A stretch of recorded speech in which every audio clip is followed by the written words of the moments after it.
Hello नमस्कार। देखो न गाइस, यो चाहिँ वेस्ट सिक्किम हो, टास्टिङ। तपाईहरुले देख्न सक्नुहुन्छ यहाँनिर टास्टिङ हो मोनास्ट्री, यो टास्टिङ बजार। अनि यहाँदेखि यता आएको यो साउथ है, बर्फुङ क्षेत्र आडाबाङ्लाको के भरे यसको नाम, गङ्ला हेर्नु सक्नुहुन्छ। यी लर गङ्ला ऊ रङ्गित खोला तल फेदमा हो, यो गङ्ला हो। माथि हो रलाङ मोनास्ट्रीहरू देख्नुहुन्छ तपाईहरुले। राबाङ्ला देख्दैछ पहाडी अलिक टरहरू तपाईहरुले को ठिमाउन सक्नुहुन्छ, हेर्नु सक्नुहुन्छ। क्युजिङ यता हो, कुइरो भित्र।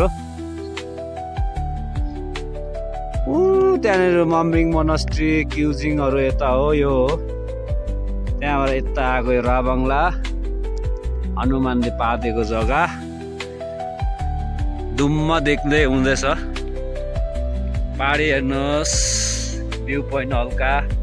यो सबै वेस्ट हो, हामी वेस्टमा छु अहिले, अप्पर लसोमा। यो अगाडिको देख्ने यो मेरो अपोजिटको यो साउथ हो, राबाङ्ला साइड। राबाङ्ला, नाम्लुङ, रलाङ, झाडुङहरू यता छ। यो वेस्ट हो, यो सबै वेस्ट हो। माथि हेर्न सक्नुहुन्छ, यी बिरको टुप्पोमा छ घर। भुइँचालो आउँदाखेरि कसरी बस्नु हुँदैछ कि यहाँको मान्छेहरू। मलाई चाहिँ ओभर डर लाग्यो गाइस। टाइटानिक हेर्नुहोस्, छोटा टाइटानिक यता वेस्टको है यो चाहिँ। तर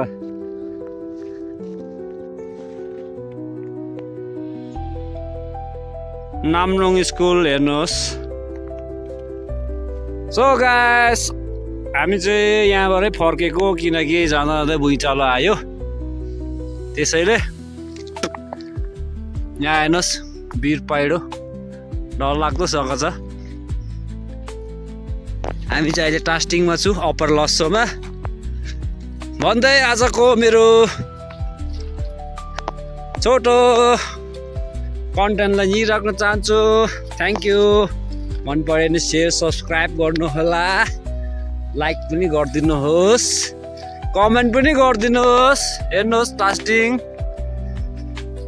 भन्दै मेरो कन्टेन्टलाई यहीँ राख्न चाहन्छु। धन्यवाद। भुइँचालो आयो। आज कति तारिक भन्दाखेरि, कति तारिक हो आज? आज 27 तारिक फेब्रुअरी महिनाको दिनमा भुइँचालो आयो। कति बजी भन्दाखेरि 12 बजेर 3 मिनटमा आएको थियो।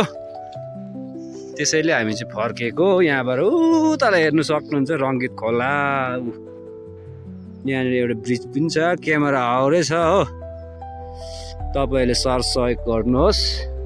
दामी खालको फोन किनेर चाहिँ दामी कन्टेन्ट आउनेवाला छ। ऊबाट मेरो साथी फेरि हो, शाहरुख खानको एक्सनमा बसिरहेको छ। Thank you, by by watching my video.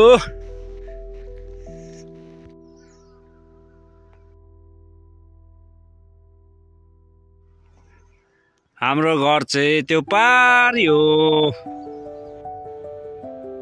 पारीदेखि यो टुप्पामा यहीँनिर हुन्छ। यसको टुप्पाको अलिकति तल्लोपट्टि हाम्रो घर, मेरो घर। त्यहाँदेखि चाहिँ यहाँ वारी आएर भिडियो बनाउँदैछु। प्लिज तपाईँहरूले लाइक गरिदिनुहोस् ल। By by.